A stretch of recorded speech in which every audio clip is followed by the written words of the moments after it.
Olá, pessoas. Bom dia, boa tarde, boa noite. Muito bem-vindos, muito bem-vindas à nossa penúltima videoaula do semestre 2 do ano de 2025, do Seminário de Filosofia, Moral e Política. Neste semestre, a intenção, o objetivo era mostrar um pouco para vocês de pensadoras, mulheres na filosofia. E tivemos como fundamentação a alemã Rosa Luxemburgo e a alemã estadunidense Hannah Arendt.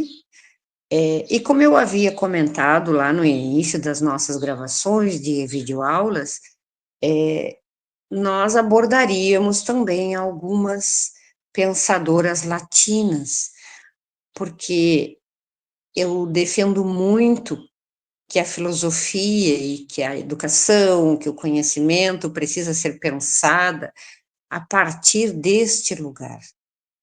Já chega de pensar um país de fora para dentro, é hora de pensarmos a partir de nós mesmos. Então, a proposta foi esta, né? E como nós já estamos com as nossas videoaulas já se esgotando, hoje nós vamos falar um pouco sobre mulheres latinas, pensadoras latinas, tá? Eu havia comentado com vocês que nós teríamos a contribuição da professora Dionéia Couto, da Universidade do Amapá, na nossa webconf.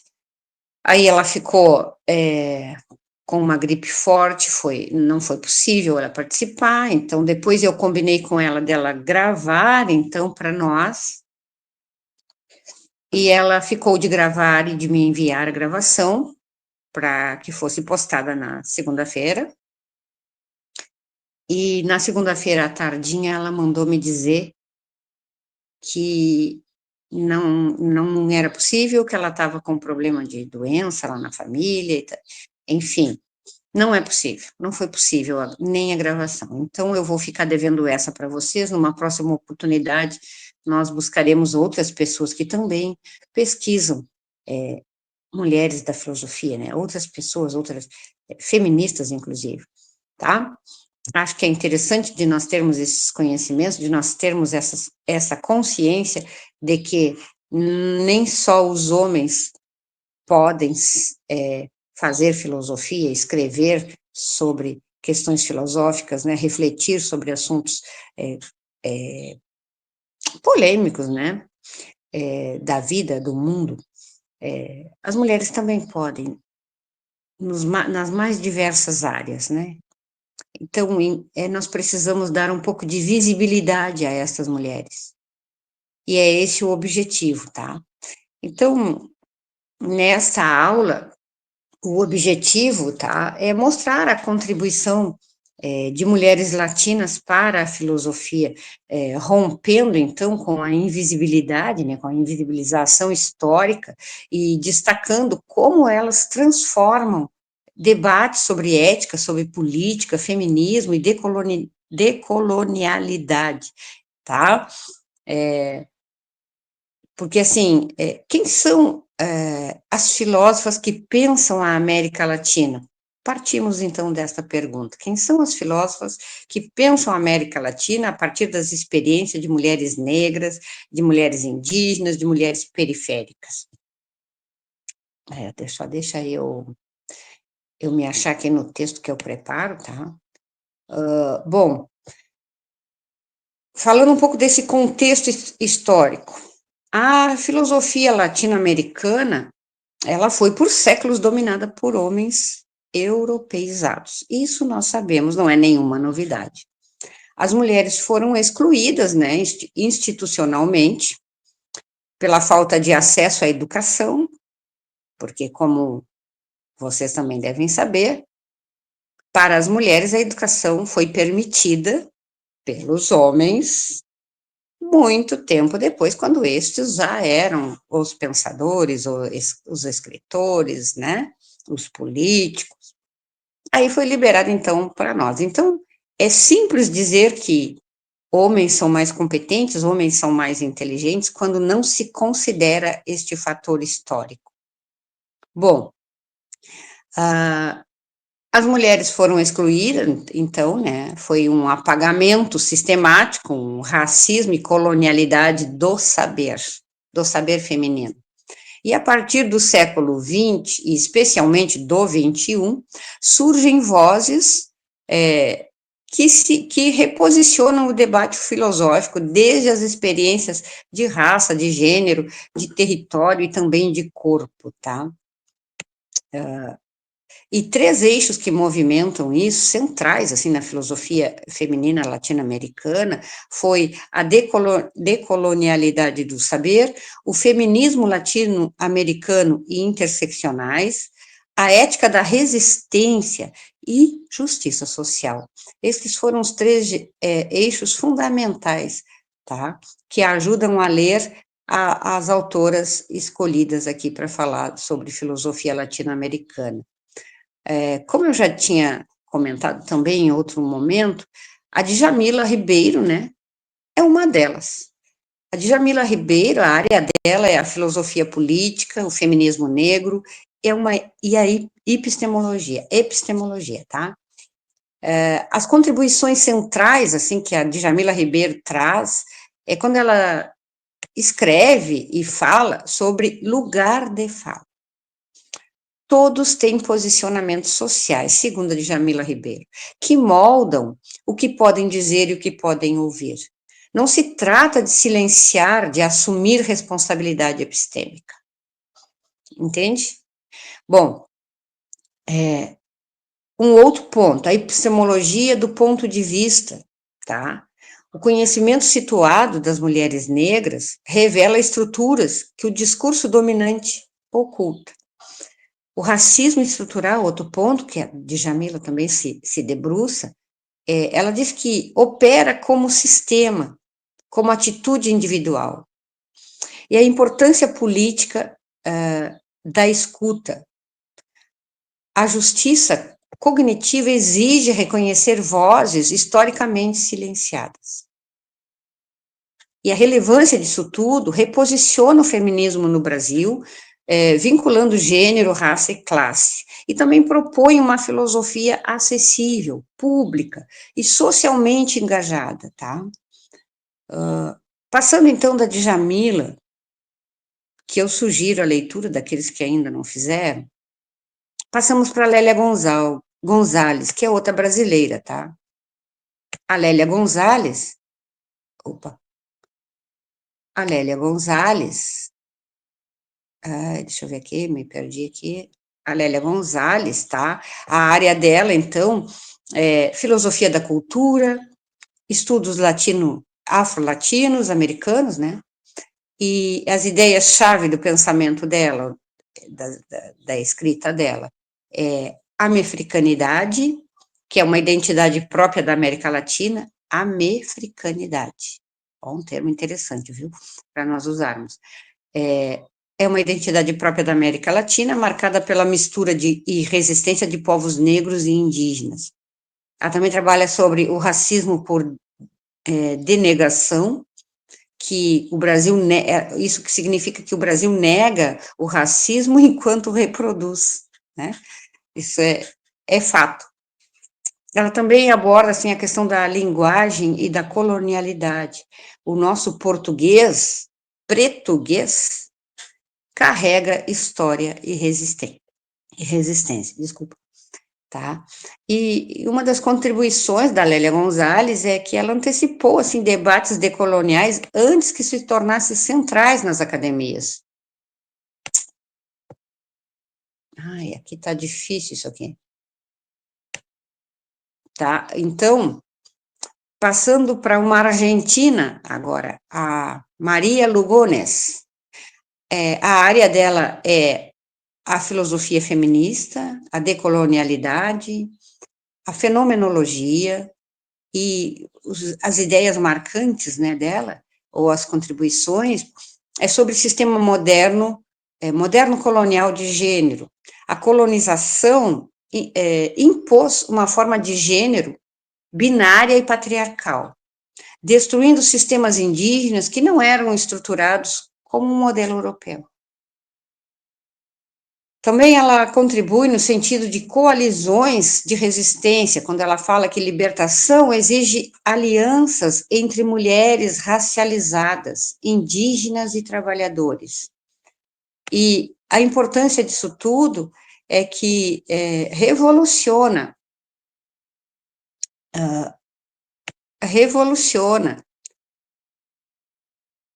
a teoria feminista, então, né, através do pensamento da Maria, ao mostrar que o gênero é uma forma de construção colonial. Passando então para uma boliviana, a Julieta Paredes, eu acho que eu já tinha comentado numa webconf sobre estas mulheres, né, pensadoras, escritoras, filósofas latino-americanas. E a Julieta Paredes, da Bolívia, a área dela é feminismo, sobre feminismo comunitário, pensamento indígena. E o ponto central dessa escritora, dessa filósofa, é o feminismo comunitário. O patriarcado, diz ela, é anterior e posterior à colonização, mas ele se intensifica com ela, tá? E quando ela fala também sobre corpo-território, as violências contra as mulheres indígenas são também violências contra comunidades inteiras em suas terras. E a violência contra as mulheres, não só as indígenas, mas perpetua num índice altíssimo até hoje, né? Isso é incrível. Bom, enfim, quando ela fala sobre política da reciprocidade, ela menciona que a ética prioriza cuidado, coletividade e complementaridade. E a contribuição dela, ou o que é importante nesta autora, é que ela conecta, né, a filosofia indígena e práticas políticas contemporâneas. Ela consegue fazer essa imbricação, tá? Mas há, então, convergência entre as autoras. A centralidade do corpo como lugar político, crítica ao racismo, patriarcado e colonialidade, como sistemas entrelaçados, tá? Valorização do conhecimento situado e da experiência concreta, filosofia como prática transformadora, não apenas teoria. As mulheres latinas estão reformulando a própria ideia de filosofia. Elas ampliam os horizontes éticos e políticos, trazendo para o centro vozes antes silenciadas. O estudo destas autoras é fundamental para compreender a América Latina, suas lutas e suas esperanças. Então, bora lá, pessoal, bora lá.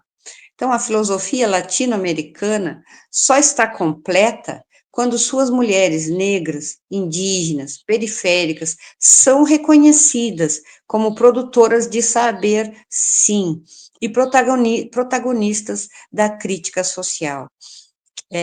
E mais uma vez reforço, o conhecimento que existe nesse planeta não é só conhecimento acadêmico. Os conhecimentos tradicionais também são conhecimentos e devem ser vistos e considerados e respeitados por todos nós. Agora vamos para. Bom, então, a aula tem como objetivo apresentar e discutir, então, a contribuição, o semestre, né, teve esse objetivo, de apresentar a contribuição das mulheres, né, e hoje, mais especificamente, a contribuição das mulheres latinas para a filosofia contemporânea. Então, destacando como as obras questionam estruturas de poder, produzem epistemologias situadas e ampliam, então, o escopo da filosofia política. Não só da filosofia política, mas a filosofia ética, a filosofia social. E o foco, então, está em mostrar como essas pensadoras reformulam conceitos centrais a partir das suas experiências marcadas por raça, gênero, classe, território, história de colonialidade, né, na América Latina. E então a proposta é oferecer um panorama crítico que não apenas apresenta autoras, mas evidencia as transformações que elas provocam no pensamento filosófico tradicional. Então, nós iniciamos situando historicamente o tema, né, a filosofia latino-americana, assim como a filosofia em geral, foi estruturada majoritariamente a partir de vozes masculinas e de matriz europeia, como já foi dito, né, e por séculos as mulheres, né, nós mulheres, especialmente aquelas mulheres negras, indígenas e periféricas, elas foram sistematicamente excluídas dos espaços formais de produção de conhecimento, produção do saber, e todo o seu saber tradicional não era reconhecido, né? E a educação restrita, o apagamento intelectual, o racismo e a colonialidade do saber tornaram invisíveis inúmeras perspectivas filosóficas, tá, que poderiam ter enriquecido o debate público. Somente a partir do século XX, olha só, é bem recente, somente a partir do século XX, é, e a partir do século XX, com mais força, a partir do século XXI, começam então a ganhar destaque autoras que repensam a filosofia desde outras experiências corporais, sociais e históricas, tá?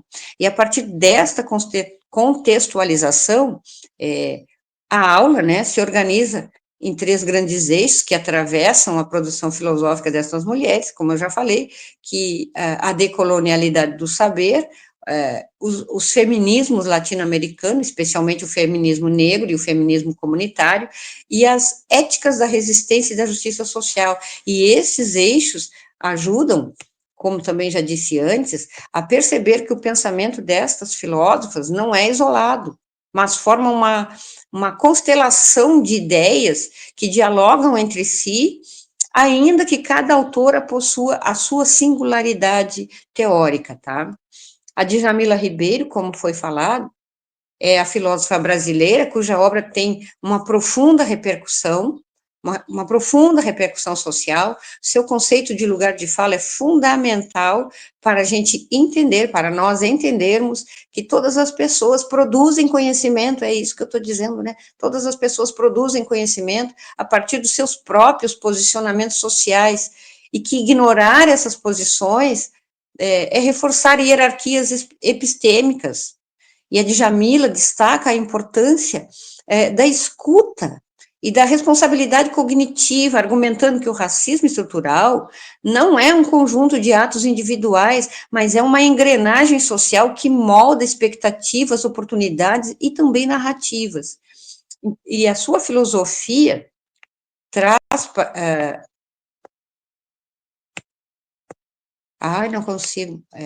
A sua filosofia traz para o centro do debate, então, a articulação entre gênero, raça e classe, ao mesmo tempo em que defende uma produção intelectual acessível e comprometida com a transformação social.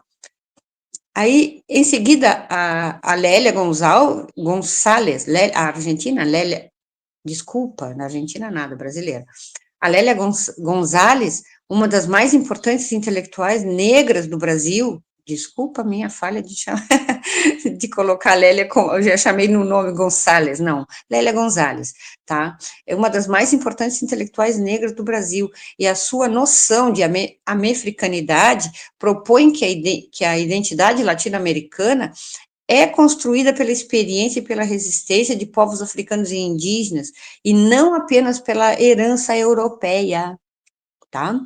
E para Lélia, a cultura e a linguagem brasileiras, elas carregam marcas deste encontro, como o português, esse termo é lindo, o português, uma forma de expressão que revela a presença negra no nosso português, o português, né? É bem isso mesmo. Então, a partir desse. É muito difícil rodar esse texto aqui, no meu note aqui, tá? Então, essa expressão que ela revela, né? Revela a presença negra na língua brasileira, o português, tá? É uma forma de expressão que apresenta, então, já transformando, né, que nos deixa refletindo sobre realmente, nós temos um português que vem de um país da Europa, que invadiu este lugar, que dominou este lugar, que colonializou este lugar, ou nós hoje temos um português? Pois é, temos um português, embora não reconheçamos. Então, ela também analisa o racismo por denegação.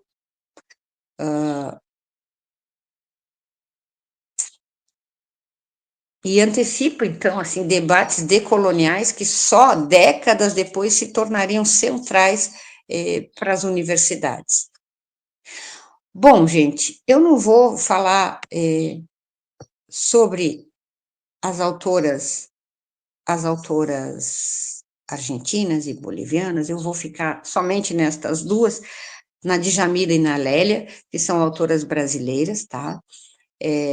E temos, então, assim, como conclusão disso tudo, do destaque, podemos destacar, então, que estas autoras que nós mencionamos, tá, e que nós já vimos tentando trabalhar ou buscar algum conhecimento sobre o pensamento destas mulheres na filosofia, tá, apesar de suas diferenças, elas convergem ao propor um modo de fazer filosofia que parte da experiência concreta, das relações sociais e do corpo como lugar político.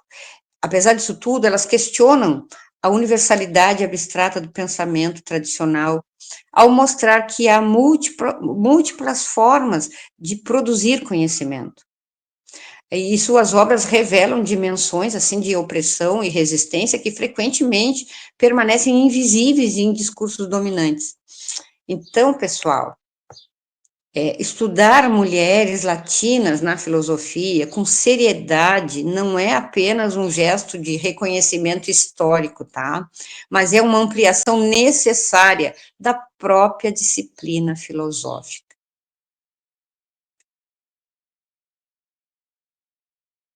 Então, uma ampliação necessária da própria disciplina filosófica.